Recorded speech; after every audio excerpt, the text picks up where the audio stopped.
السلام علیکم ورحمۃ اللہ وبرکاتہ۔ الحمدللہ کفا وسلام علی عبادہ الذین اصطفیٰ، اما بعد۔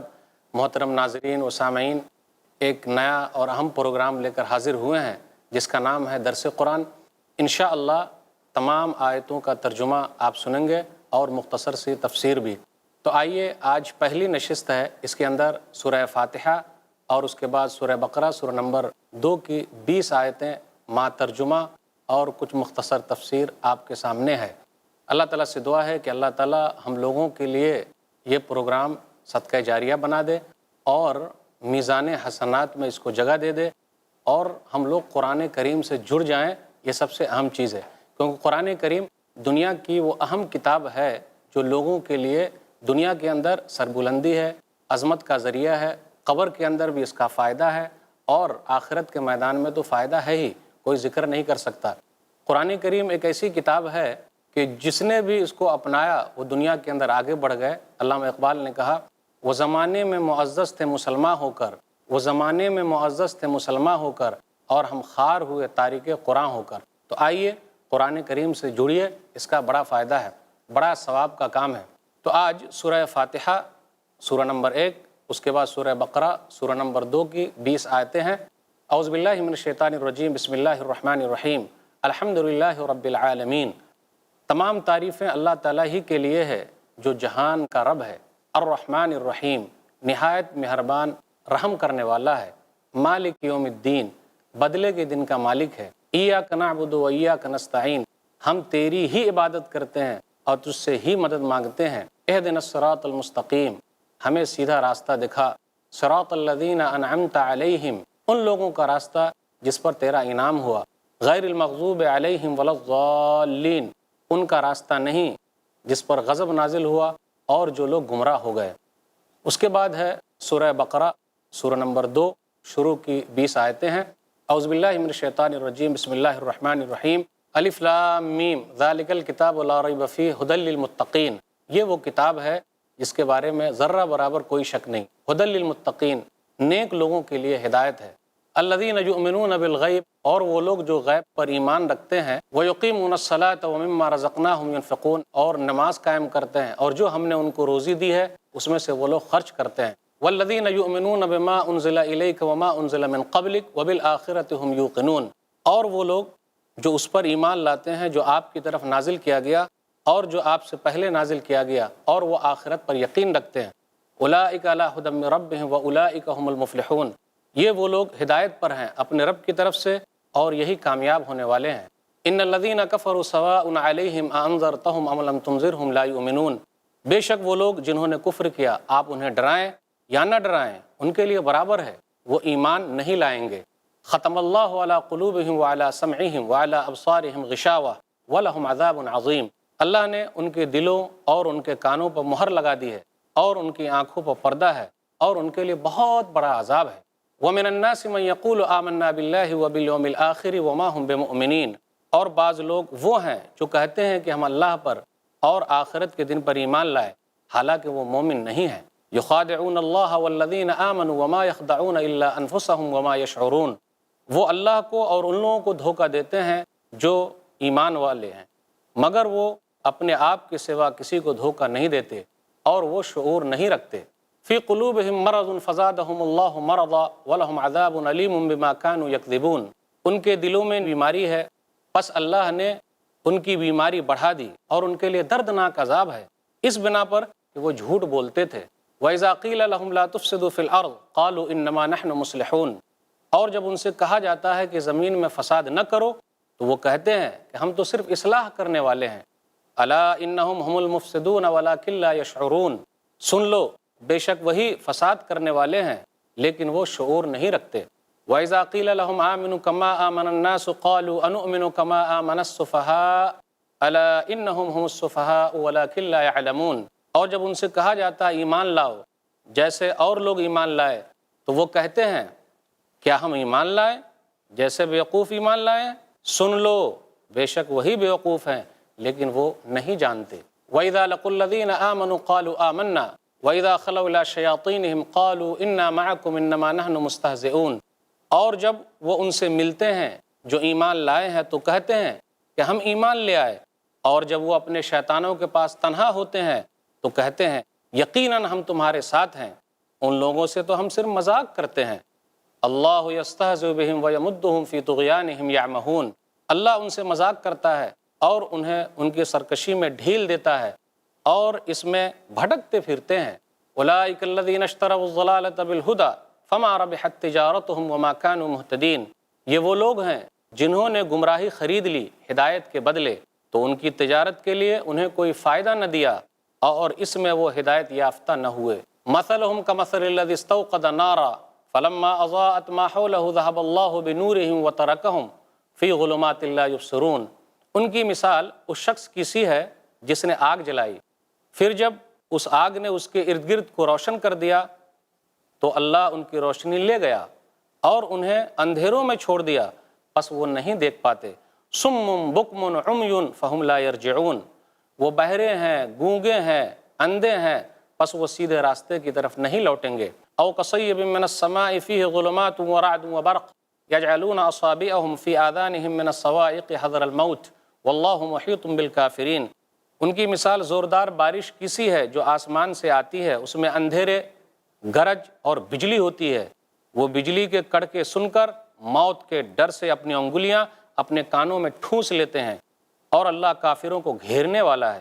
یکاد البرق یخطف ابصارہم کلما اضاء لہم مشوا فیہ واذا اظلم علیہم قاموا ولو شاء اللہ لذہب بسمعہم وابصارہم ان اللہ علی کل شیء قدیر، قریب ہے کہ بجلی اچک لے ان کی آنکھیں، جب بجلی ان پر چمکتی ہے تو وہ اس کی روشنی میں چلنے لگتے ہیں، اور جب ان پر اندھیرا ہوتا ہے تو ٹھہر جاتے ہیں، اور اگر اللہ چاہے تو ان کے کان اور ان کی آنکھیں چھین لے، یقیناً اللہ ہر چیز پر قادر ہے۔ محترم ناظرین، ابھی ہم نے سورہ فاتحہ اور سورہ بقرہ کی شروع کی 20 آیتیں سنی ترجمے کے ساتھ، اب مختصر سی تفسیر آپ کے سامنے ہے۔ پورے قرآن مجید میں آپ غور کریں تو دیکھیں 30 پارے ہیں اس کے اندر، کچھ صورتیں مکی ہے، کچھ صورتیں مدنی ہے، مکی صورتیں 86 ہے اور مدنی صورتیں 28 ہے۔ مکی صورتوں کو کیسے پہچانیں گے اور مدنی صورتوں کو کیسے پہچانیں گے، بڑا آسان ہے، ان سے جڑے رہیں، فائدہ ہوگا۔ مکی صورتوں میں آپ دیکھیے گا اکثر رہے گا اے لوگو، یا ایھا الناس، اے لوگو۔ مکی صورتوں میں آپ دیکھیے گا ذرا سختی ہے، جنت کا، جہنم کا تذکرہ ہے، پھر اسی طریقے سے عذاب سے ڈرانا ہے، پرانے قوموں کے واقعات ہیں، قوم سمود، قوم عاد، قوم لوط، قوم شعیب، فرعون، ان لوگوں کا تذکرہ ہے۔ تو جہاں بھی نام آ جائے تو آپ سمجھ جائیے یہ مکی سورہ ہے۔ پھر اسی طرح مدنی صورتوں کو کیسے پہچانیں گے، کیسے جانیں گے، جاننا وہ بھی آسان ہے۔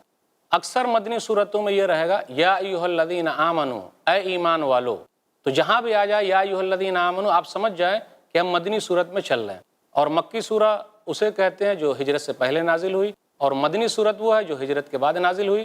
مدنی صورت کا انداز بالکل آسان ہے، بالکل آسان، اس کے اندر آپ کو جملے بڑے آسان ملیں گے، احکامات ہیں جیسے روزے کے مسائل، نماز کے مسائل، حج کے مسائل، حیض کے مسائل، اعتکاف کے مسائل، جتنے بھی مسائل ہیں آپ کو مدنی صورت میں مل جائیں گے۔ تو آئیے پہلی سورہ ہے سورہ فاتحہ، اس کو ہم اور آپ لیتے ہیں۔ سورہ فاتحہ یہ مکی سورہ ہے، اس کے اندر 7 آیتیں ہیں۔ کچھ لوگوں نے یہ کہا کہ بسم اللہ الرحمن الرحیم پہلی آیت ہے، یہ سورہ جو ختم ہو رہی ہے اس طریقے سے کہ ولضالین 7ویں آیت ہے، تو پہلی آیت بسم اللہ الرحمن الرحیم اور ولضالین 7ویں آیت ہے۔ کچھ لوگوں نے یہ کہا کہ نہیں، صراط الذین انعمت علیہم 6ٹھی آیت ہے اور غیر المغضوب علیہم ولضالین یہ 7ویں آیت ہے۔ تمام صورتوں کے شروع میں صرف سورہ توبہ کو چھوڑ کر جو سورہ نمبر 9 ہے بسم اللہ الرحمن الرحیم ہے، اس کو پڑھنا ہے، لیکن مستقل بسم اللہ الرحمن الرحیم سورہ نمل سورہ نمبر 27 میں آیت نمبر 30 ہے، انہ من سلیمان وانہ بسم اللہ الرحمن الرحیم، کیونکہ یہ سلیمان علیہ السلام کی طرف سے ہے اور بسم اللہ الرحمن الرحیم۔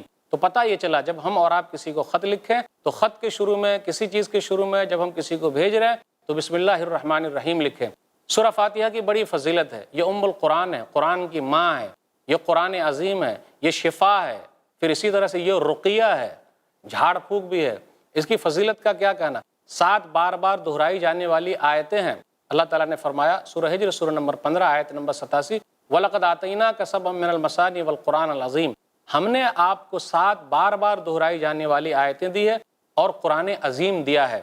اس سورہ کو صلات بھی کہتے ہیں، یعنی دعا کہتے ہیں۔ تو اس سورہ کی بڑی فضیلت ہے، اس کا بڑا مقام ہے، اس کا بڑا مرتبہ ہے۔ ایک حدیث کے اندر آیا، صحیح مسلم کتاب الصلاۃ کتاب نمبر 4 باب نمبر 11، باب وجوب قراءۃ الفاتحہ فی کل رکعہ، حدیث نمبر 395، من صلی صلاۃً، جس نے نماز پڑھی، لم یقرأ فیہا بأم القرآن فہی خداج، اور اس نے قرآن کی ماں کو نہیں پڑھا، فہی خداج، تو وہ ناقص ہے، غیر تمام، مکمل نہیں ہے۔ ناظرین کرام، ضروری ہے کہ ہر نماز کی ہر رکعت میں ہم اور آپ سورہ فاتحہ کو پڑھیں، اس کا بڑا مقام ہے، اس کا بڑا مرتبہ ہے، اس لیے اس کا خیال رکھیے گا۔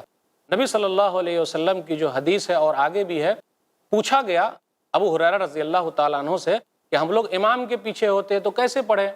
تو کہا انہوں نے، اقرأ بہا فی نفسک، اپنے دل میں پڑھ لو۔ یہ حدیث قدسی ہے، نبی صلی اللہ علیہ وسلم نے سورہ فاتحہ کی فضیلت کو بیان کرتے ہوئے کہا، اللہ تعالیٰ فرماتا، قسمت الصلاۃ بینی و بین عبدی، کہ میں نے صلاۃ کو میرے اور اپنے بندے کے درمیان تقسیم کر لیا، نصفین، آدھا آدھا بانٹ دیا ہے، وَلِعَبْدِ مَا سَأَلَ، اور میرے بندے کے لیے وہ ہے جو وہ سوال کرے۔ جب بندہ کہتا ہے الحمدللہ رب العالمین، قال اللہ تعالی حمدنی عبدی، تو اللہ تعالیٰ نے کہا کہ میرے بندے نے میری تعریف کی۔ وَإِذَا قال الرحمن الرحیم، جب بندہ کہتا ہے الرحمن الرحیم، تو اللہ تعالیٰ فرماتے اثنا علی عبدی، کہ میرے بندے نے میری ثنا بیان کی۔ جب بندہ کہتا ہے مالک یوم الدین، تو اللہ تعالیٰ فرماتے ہیں مجدنی عبدی، میرے بندے نے میری تمجید کی۔ وقال مرۃ فوض الی عبدی، اور کبھی کہا کہ میرے بندے نے اپنا معاملہ میرے سپرد کر دیا۔ جب بندہ کہتا ہے ایاک نعبد و ایاک نستعین، ہم تیری ہی عبادت کرتے ہیں اور تجھ سے ہی مدد مانگتے ہیں، تو اللہ فرماتے ہیں ھذا بینی و بین عبدی ولعبدی ما سأل، یہ میرے لیے ہے اور میرے بندے کے درمیان ہے، اور میرے بندے کے لیے وہ ہے جو اس نے سوال کیا۔ وَإِذَا قَالَ اهْدِنَا الصِّرَاطَ الْمُسْتَقِيمَ صِرَاطَ الَّذِينَ أَنْعَمْتَ عَلَيْهِمْ غَيْرِ الْمَغْضُوبِ عَلَيْهِمْ وَلَا الضَّالِّينَ، تو اللہ فرماتے ہیں ھذا لعبدی ولعبدی ما سأل، یہ میرے بندے کے لیے ہے اور میرا بندہ جو مانگے وہ اس کو مل جائے گا۔ تو اس کی بڑی فضیلت ہے، بڑا مقام ہے۔ تو آئیے پہلے لیتے ہیں بسم اللہ الرحمن الرحیم۔ اس سے پہلے اتلو، میں تلاوت کرتا ہوں، اقرأ، میں پڑھتا ہوں۔ تو بسم اللہ الرحمن الرحیم کی بڑی فضیلت، بڑا مقام۔ کھاتے وقت بھی بسم اللہ پڑھیے، ہمیشہ بسم اللہ پڑھتے رہیے۔ پھر اسی طریقے سے اگر کوئی آدمی اپنی بیوی سے ملتا ہے تو وہ بھی بسم اللہ پڑھ کے ملے، اس کی بڑی فضیلت، اس کا بڑا مقام ہے، اس کا بڑا مرتبہ ہے۔ کہا جا رہا ہے سورہ فاتحہ کے اندر اہم چیزیں ہیں۔ پہلے اللہ تعالیٰ کی تعریف، الحمدللہ رب العالمین، تمام تعریف اللہ تعالیٰ کے لیے جو جہان کا رب ہے۔ تو پہلے تعریف کی گئی، رب، اللہ رب ہے، ہر چیز کا انتظام کرنے والا ہے۔ عالمین، ہر چیز کا عالم، غور کیجئے، ہر چیز کی دنیا، انسانوں کی دنیا، فرشتوں کی دنیا، پھر اسی طریقے سے جناتوں کی دنیا، جانوروں کی دنیا، چرند پرند کی دنیا، اللہ تعالیٰ ہر ایک کے لیے انتظام کرتا ہے اس کے حساب سے۔ اب آپ ہی بتائیے، اگر چیونٹی آپ کو دے دی جائے کہ آپ چیونٹی کا انتظام کر دیجئے کھانے کا، تو کیا ہم اور آپ کر پائیں گے؟ بالکل نہیں کر پائیں گے۔ اگر ہاتھی کے لیے کہا جائے جی ہاتھی کا انتظام آپ کیجئے کھانے کا، نہیں کر پائیں گے۔ مچھلی کے لیے انتظام کیجئے تو نہیں کر پائیں گے۔ یہ سب انتظام کون کرتا ہے؟ اللہ کرتا ہے۔ ہاتھی کو ہاتھی کے حساب سے، چیونٹی کو چیونٹی کے حساب سے، تو وہ جہان کا رب ہے، بہت رحم کرنے والا، مہربان ہے۔ اللہ تعالیٰ کی رحمت دنیا میں عام ہے۔ جو بندہ اللہ کو مانتا ہے اللہ اس کو بھی دے رہا ہے، جو نہیں مانتا اللہ کو اس کو بھی دے رہا ہے، اور اللہ نے کافروں کو تو اور زیادہ دے رکھا ہے۔ آپ دیکھ لیجئے، بڑی بڑی بلڈنگیں ان کی ہے، جبکہ وہ اللہ کو نہیں مانتے، لیکن اللہ نے کبھی نہیں کہا کہ میرے سورج سے فائدہ نہیں اٹھانا، اللہ نے کبھی نہیں کہا کہ جی چاند کی روشنی ان کو نہیں ملنی چاہیے، اللہ نے کبھی نہیں کہا کہ جی ہوا سے وہ فائدہ نہیں اٹھانا۔ اگر اللہ تعالیٰ اپنی ہوا کو بند کر دے ہم مر جائیں گے، ختم ہو جائیں گے۔ تو پتہ یہ چلا کہ اللہ تعالیٰ پورا انتظام کرتا ہے۔ تو پہلے اللہ کی تعریف ہو رہی ہے، مالک یوم الدین، اللہ بدلے کے دن کا مالک ہے۔ دنیا کے اندر کسی کو انصاف ملا نہ ملا، کل قیامت کے دن تو انصاف ملے گا ہی۔ ہٹلر نے 6 ملین لوگوں کو مارا ہے، اب آپ ہی بتائیے دنیا کی کوئی عدالت ہے جو اس کو انصاف دے سکے؟ نہیں۔ جن کے ساتھ ظلم ہوا، بالکل نہیں۔ تو اللہ تعالیٰ وہاں عدالت لگائے گا اور سب کو بدلہ دے گا۔ کچھ لوگ کہتے ہیں نہیں وہاں کی زندگی ہے ہی نہیں، یہ کیسے ہو سکتا؟ نہیں ہے بھائی، اللہ نے کسی چیز کو بیکار نہیں بنایا، ہم اور آپ پیدا ہوئے ہیں، آزمائش ہے، اللہ آزما رہا ہے۔ پھر اسی طرح کہا آگے ایاک نعبد و ایاک نستعین، اصل میں عبارت تھی نعبدو کا ونستعینو کا، ہم تیری ہی عبادت کرتے ہیں اور تجھ سے ہی مدد مانگتے ہیں، لیکن ایاکا پہلے لے آئے مفعول کو، یعنی ہم تیری ہی عبادت کرتے ہیں اور تجھ سے ہی مدد مانگتے ہیں۔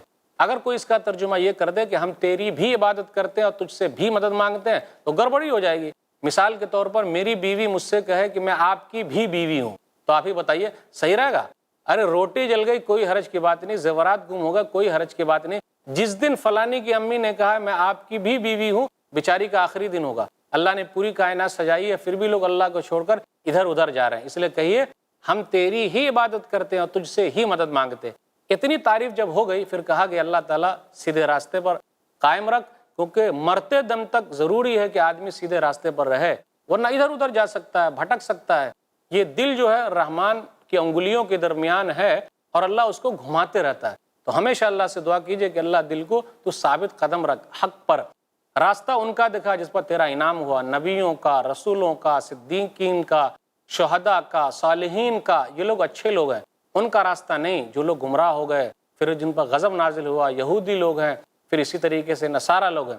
اخیر میں کہتے آمین کذالک فلیکن، اسی طریقے سے ہو، اللہ تو قبول فرما لے، اللہم استجب لنا، اے اللہ تو ہم سے قبول فرما لے۔ تو یہ بھی بولنا چاہیے، اس کی بڑی فضیلت ہے، اس کا بڑا مقام ہے کہ اللہ تو قبول فرما۔ اس کے بعد ناظرین سورہ بقرہ ہے، بقرہ مانے گائے، آگے گائے کا واقعہ بیان ہوا ہے، اسی لیے اس سورہ کا نام سورہ بقرہ ہے۔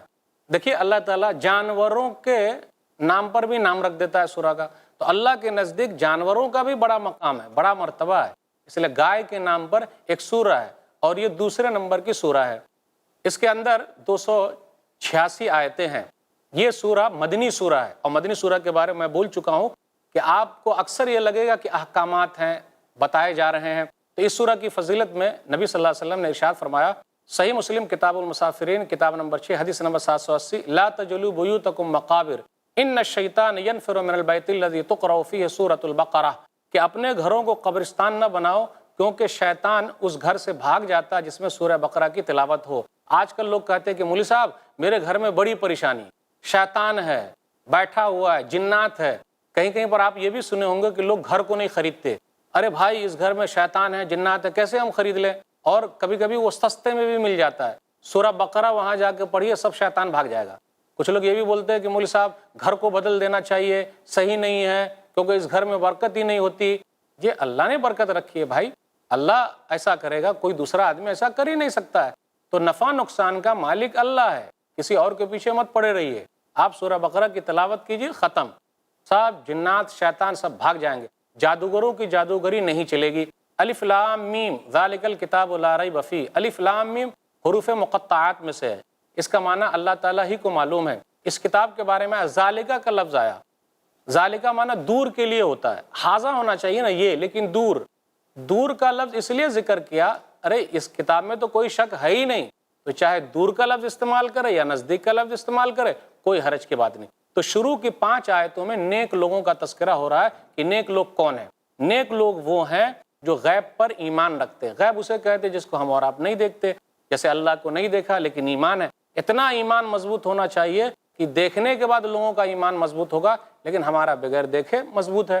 قبر میں کیا ہوگا، حشر میں کیا ہے، نشر کیا ہے، پھر اسی طرح فرشتے کیا ہیں، کس ٹائپ کے ہیں، ہم نہیں جانتے، لیکن ایمان رکھتے ہیں، نماز قائم کرتے ہیں، پھر زکوٰۃ ادا کرنے والے ہیں۔ تو اللہ تعالیٰ نے ذکر کیا ان آیتوں میں، شروع کی 5 آیتوں میں نیک لوگوں کے بارے میں، کہ یہ لوگ غیب پر یقین رکھتے ہیں، پھر اسی طرح نماز قائم کرتے ہیں، زکوٰۃ ادا کرتے ہیں، اور جو کتابیں اتری اس پر یقین رکھتے ہیں، ایمان رکھتے ہیں، اور آخرت پر یقین رکھ رہے ہیں، یہی لوگ کامیاب ہونے والے ہیں۔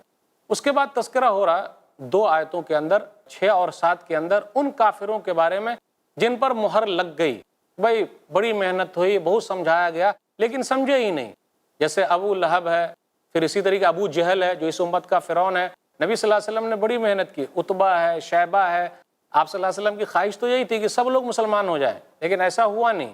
آپ کی خواہش تو ہے، تو جب حجت قائم ہو جائے اس کے بارے میں کہا گیا کہ آپ ڈرائیں نہ ڈرائیں، کچھ بھی ہونے والا نہیں، ان کے لیے دردناک عذاب ہے۔ اس کے بعد آیت نمبر 8 سے آیت نمبر 20 تک 12 آیتوں میں اللہ تعالیٰ نے منافقوں کا تذکرہ کیا ہے۔ منافقین کون ہیں؟ بھائی زبان سے کچھ ظاہر کرے اور دل میں کچھ رکھے۔ منافق لوگ مکہ میں نہیں پیدا ہوئے، مدینہ میں پیدا ہوئے، اور منافقوں کا سردار عبداللہ بن ابی بن سلول تھا، کیونکہ مدینہ والے تیاری کر چکے تھے کہ جی ان کو ہی سردار بنانا ہے، اور نبی صلی اللہ علیہ وسلم بے تاج بادشاہ ہو کر مدینہ کے اندر آئے اور لوگوں نے آپ کو سردار بنا لیا، تو اس نے ظاہری طور پر اسلام قبول کیا لیکن دل سے اسلام کے خلاف تھا۔ وہ انہی لوگوں کا تذکرہ ہو رہا ہے کہ وہ لوگ دھوکہ دیتے ہیں۔ ارے دھوکہ کس کو دیں گے؟ اپنے آپ کو دھوکہ دے رہے ہیں۔ ان کی نشانی یہ بیان کی گئی کہ ان کے دلوں میں بیماری ہے، یعنی نفاق ہے، کفر ہے، وہ لوگ جھوٹ بولتے ہیں، پھر اسی طرح وہ لوگ کہتے ہیں کہ ہم اصلاح کرنے والے ہیں۔ کیا اصلاح کرنے والے ہیں؟ کچھ بھی اصلاح کرنے والے نہیں ہیں، بلکہ یہ لوگوں کے درمیان تفریق ڈالنے والے ہیں، شک پیدا کرنے والے ہیں اور اللہ تعالیٰ کی آیتوں کا انکار کرنے والے ہیں۔ تو نفاق کی بھی دو شکلیں بنتی ہے، ایک تو اعتقادی طور پر، یعنی آدمی زبان سے اسلام کو ظاہر کرے لیکن دل سے اسلام کے خلاف ہو، اگر اسی پر وہ مر گیا تو وہ جہنم میں جائے گا۔ کچھ لوگ ایسے ہیں جن کا عملی نفاق ہوتا ہے، جیسے منافقوں کی کچھ نشانی بیان کی گئی کہ وہ جھوٹ بولتے ہیں، پھر اسی طرح امانت رکھی جائے تو خیانت کرتے ہیں، پھر اسی طرح ان کے بارے میں یہ آیا کہ وہ اگر لڑائی جھگڑا کرے تو گالی گلوچ پر اتر آتے ہیں، یہ ان کے بارے میں ذکر ہو رہا ہے۔ اللہ تعالیٰ نے ان لوگوں کی مثال بیان کی کہ یہ لوگ ایسے ہیں۔ ان کے بارے میں یہ آیا گویا کہ بارش نازل ہوتی ہے اور بارش جب ہوتی ہے اس سے پہلے بجلی چمک رہی ہے، تو بجلی جب چمکتی ہے تو یہ ایمان کی روشنی ہے، تو بجلی کی چمک کو ایمان کی روشنی سے تعبیر کی، اور جیسے بجلی کی چمک ختم ہو گئی تو اب اندھیرا ہو گیا، تو کیسے آگے چلیں گے؟ نہیں چل پائیں گے، تو اندھیرے میں وہ لوگ آگے نہیں چل پا رہے، تو ان کے اندر شک ہے، وہ لوگ ادھر ادھر سوچ رہے ہیں، غور کر رہے ہیں، فکر کر رہے ہیں، لیکن ان کو کوئی چیز حقیقت میں مل نہیں رہی ہے۔ تو اللہ نے مثال دے کر یہ سمجھایا کہ یہ لوگ شک میں پڑے ہوئے ہیں، ان کو چاہیے کہ وہ شک کو دور کرے اور یقین پیدا کریں۔ تو اللہ تعالیٰ نے ان آیتوں میں ان کا تذکرہ کیا۔ ایک مثال اور بھی ان لوگوں کے لیے دی کہ راستہ ان کو ملا ہے، ایمان کا راستہ مل گیا، لیکن ان لوگوں نے کفر کے راستے کو چنا، یعنی چھوڑ دیا اسلام کے راستے کو، تو ان کے لیے گھاٹا ہے۔ اللہ تعالیٰ ہر چیز پر قادر ہے اور اللہ تعالیٰ دیکھ رہا ہے۔ اس لیے میرے بھائیوں، ناظرین کرام، سامعین، ہمارے دلوں میں اگر اسلام کے تعلق سے کچھ بھی ادھر ادھر کی بات ہے تو اس کو نکال دیں اور قرآن کریم سے جڑ جائیں۔ تھوڑا سا پیغام آپ لوگوں کے لیے یہی ہے کہ چند آیتیں پڑھیں، اپنی زندگی میں لائیں، اور کم سے کم قرآن کریم کو ایک مرتبہ تو آپ ترجمے کے ساتھ ختم کیجئے، لگے رہیے، کوشش کیجئے۔ آپ دیکھیے اس کے اندر بڑی برکت ہے، گھر کے اندر بھی بڑا فائدہ ہے، اپنے اندر بھی بڑا فائدہ ہے۔ جتنا زیادہ محنت کریں گے اس کا ثواب ملے گا۔ ہم اور آپ دنیا کے اندر اسی لیے آئے ہیں کہ ہم زیادہ سے زیادہ نیکیاں جمع کریں، یہ نیکیاں جمع ہو جائے تو ہمارا فائدہ آخرت میں بہت ہونے والا ہے۔ اس لیے آپ لوگوں سے میری گزارش ہے کہ آپ قرآن کریم سے جڑیں، اپنی زندگی میں قرآن کریم کو لائیں اور اس کا درس رکھیں، اس سے جڑیں۔ نوجوانوں میں بھی یہ چیز آئے، بوڑھوں میں بھی، بزرگوں میں بھی، بچوں کے اندر بھی۔ اگر ہم اور آپ قرآن کریم سے جڑ جائیں گے تو بڑا فائدہ ہوگا۔ اللہ تعالیٰ سے دعا ہے کہ اللہ تعالیٰ ہم لوگوں کو قرآن سے جوڑ دے۔ آمین وآخر دعوانا الحمدللہ رب العالمین، وصلی اللہ علی نبینا محمد وآلہ وصحبہ اجمعین، والسلام علیکم ورحمۃ اللہ وبرکاتہ۔ ایسے ہی فائدہ مند اسلامک ویڈیوز دیکھنے اور منہج سلف پر کتاب و سنت کی تعلیمات کو عام کرنے میں ہمارا تعاون کریں، تاکہ آپ کے لیے ذریعہ نجات، جنت کے حصول کا سبب، ساتھ ہی مال میں برکت و اضافے کا ذریعہ بھی بنے۔ آمین۔ جزاک اللہ خیرن۔